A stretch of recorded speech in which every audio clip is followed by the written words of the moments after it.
안녕하세요. 오늘도 좋은 일만 있으시기 바랍니다.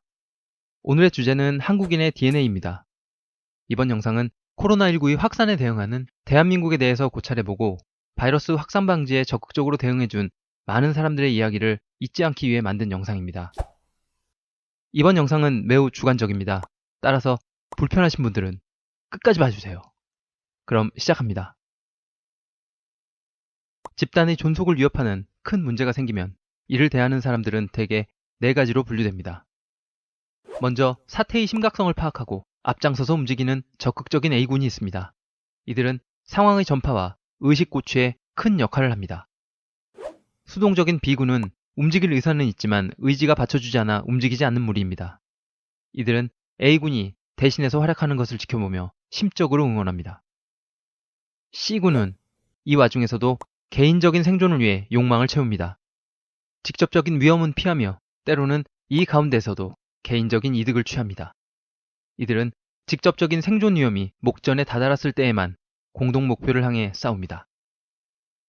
기타로 분류할 수 있는 D군은 사회현상에 아무런 관심이 없거나 무기력한 무리입니다. 이미 안전한 상태의 부자이거나 주변을 돌아보지 못할 정도로 가난한 사람 또는 선천적인 성격 탓일 수도 있습니다.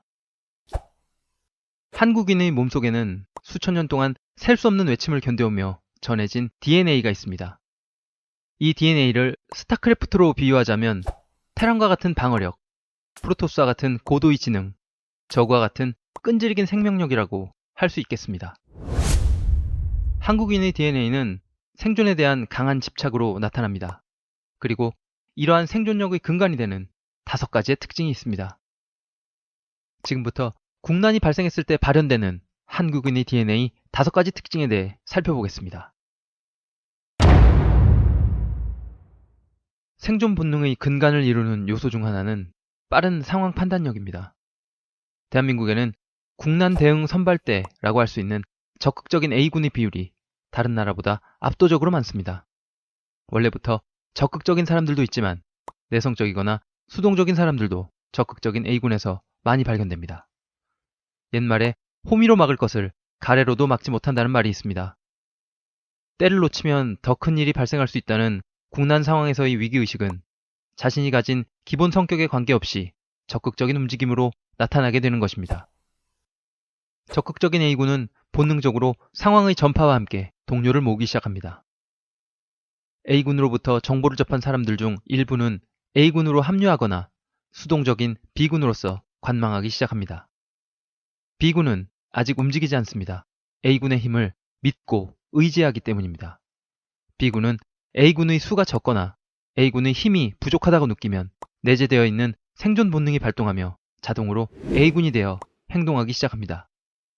개인 생존 의지가 더 강한 C군이 덜어 있긴 하지만 사회적인 비방과 비난이 두려워 활동에 많은 제약을 받습니다. 한국인의 위기를 감지하고 대처하는 빠른 판단력은 곧 추진력으로 이어집니다. 전 세계인이 인정하는 한국인의 특징은 속도입니다. 빠른 판단력과 함께 동반되는 속도는 적극적인 추진력의 발판이 됩니다. 한국인은 시간에 대한 가치 개념이 특히 강하기 때문에 기다리는 것을 매우 싫어합니다. 판단이 서면 바로 행동에 돌입하고 신속하게 처리하는 한국인의 속도는 빨리빨리라는 전 세계적인 유행어를 만들어냈을 정도입니다. 이번 코로나19로 인한 국제적인 공황 속에서 한 줄기 희망으로 떠오른 한국의 빠른 검진 시스템은 전 세계적인 극찬을 받고 있습니다. 인터넷을 비롯하여 생활에 필요한 모든 것에 속도의 개념을 붙이는 나라, 여러분의 대한민국입니다. 한국인의 생존 본능에서 가장 특이한 점은 자기 희생입니다. 국난이 발생하면 일단 뭉치는 것이 더 큰 힘을 발휘한다는 것을 한국인의 DNA는 잘 알고 있습니다. 그리고 그러한 단결에 힘을 더하는 것은 개인의 희생입니다. 여기에 정치, 경제적 이념은 배제되며 모든 포커스는 집단 생존으로 귀결됩니다. 자신의 시간과 노동력, 금전적인 손해와 같은 경제적 이념이 배제된 생존 의지는 곧 남을 돕는 희생으로 이어집니다. 심지어 이런 사람들은 자신의 도움으로 기뻐하는 사람들에게 받는 뿌듯함을 다시 일어서는 에너지로 승화시킵니다. 2차 세계대전 당시 일본에게 침략당한 여러 나라들 중 거의 유일하게 한국만이 끊임없이 독립투사들의 의거가 일어났습니다. 혁명가가 되려거든 손문처럼 되고 대장부가 되려거든 안중근처럼 되라는 중국의 속담처럼 대의를 위해 희생하는 한국인들의 모습은 전 세계에 큰 감동을 주었습니다. 6.25가 끝나고 모든 외신들이 표현하는 대한민국은 회생 불가능이었습니다. 메가더는 이 나라를 복구하는 데는 최소 100년은 걸릴 것이라고 말하기도 했습니다.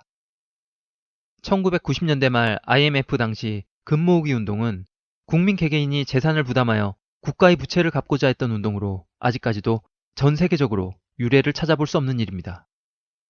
IMF 당시 모든 외신들이 한국은 다시 일어설 수 없을 것이라고 전망했지만 대한민국은 기적과 같이 4년 만에 IMF에서 빌린 빚을 모두 갚고 외환 위기에서 벗어납니다.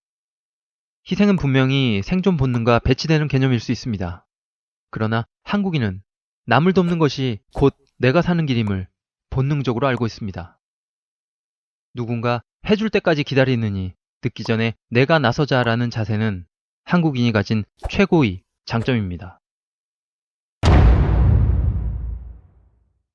한국인은 빠른 것을 좋아합니다. 빠르려면 일의 효율이 좋아야 합니다. 효율이 좋으려면 체계적인 시스템이 필요합니다. 대한민국은 항상 최적화된 시스템을 찾아내고 필요한 것이 없으면 대체할 것을 찾거나 아예 새로 만들어냅니다. 이미 전 세계의 극찬을 받았던 진료 시스템인 드라이브스루의 열기가 식기도 전에 그냥 몇 개의 진료 부스만 걸어서 통과하면 검진 절차가 완료되는 워킹스루까지, 그리고 워킹스루가 시행되고 3일 만에 간단하게 코로나19를 진단할 수 있는 15분 내 진단법이 개발되기도 했습니다. 지금 외신들은 대한민국이 전 세계에서 진정한 선진국이라며 극찬을 하고 있습니다. 한국인은 신념이 매우 강합니다. 따라서 불같은 성격이 많으며 불의를 잘 참지 못합니다. 아마 이러한 것들이 한국인의 성격을 급하게 만드는 것일지도 모릅니다. 한국인은 아무리 뛰어난 사람이라도 사람 됨됨이가 좋지 않으면 인정하지 않습니다. 또한 남에게 도움을 받으면 반드시 은혜를 더 크게 갚으려는 성향이 있습니다. 이러한 것들은 국난 상황에서 집단이 살아남기 위한 자정 시스템으로 발전하게 됩니다. 서로를 격려하며 분주하게 의견을 교환하고 잘못된 방향은 바로바로 수정합니다. 그리고 혹시나 있을지 모르는 이기적인 C군의 사람들을 견제합니다. 코로나19로 인한 공황이 시작되고 수많은 봉사단체들이 나서서 국민들을 돕고 있습니다. 바이러스 확산을 막기 위해 국민들의 활동이 줄어들고 소비가 위축되자 상인들이 걱정을 덜어주기 위해 임대료를 인하해주는 곳도 많습니다. 무료 봉사단체의 선행 이야기도 차고 넘칩니다. 국난 상황에서 대한민국은 정치 경제의 논리를 적용할 수 없습니다. 생존 상황에서의 불합리함을 그냥 보고 넘길 국민들도 아닙니다. 자기 주장이 강한 종교계마저도 이번에는 독단적인 행동을 하기 힘들 것입니다. 전 국민의 비난을 감당할 자신이 없을 테니까요. 지금까지 매우 주관적인 시각으로 바라본 한국인의 DNA 특징 5가지에 대해 살펴보았습니다. 생존에 관련된 문제에 정치 경제적인 논리를 적용하는 나라들은 국난 상황에서 많은 피해를 입을 수밖에 없습니다.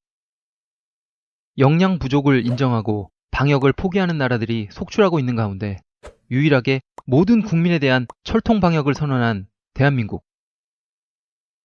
2020년 현재 대한민국은 지구상에서 가장 안전한 나라가 아닐까요? 코로나19가 아닌 다른 일이 발생해도 언제나처럼 우리는 최적의 돌파구를 찾아낼 것입니다. 우리는 충분히 자랑스러워해도 됩니다. 우리들의 몸속에는 대한국인의 DNA가 흐르고 있으니까요. 지금도 생사의 갈림길에서 쪽잠을 자면서 일하고 계신 의료진들과 사태의 시작부터 눈코뜰 새 없는 질병관리본부와 관계부처 여러분, 보다 좋은 시스템을 구상하고 있는 연구진들, 그리고 개인 봉사자로 참여하시는 많은 분들과 이를 응원하며 좋은 소식을 전파해 주시는 모든 분들에게 이 영상을 바칩니다. 여러분이 진정한 영웅입니다. 감사합니다. 지식외전은 우리가 외면할 수 없는 이야기를 전해드립니다.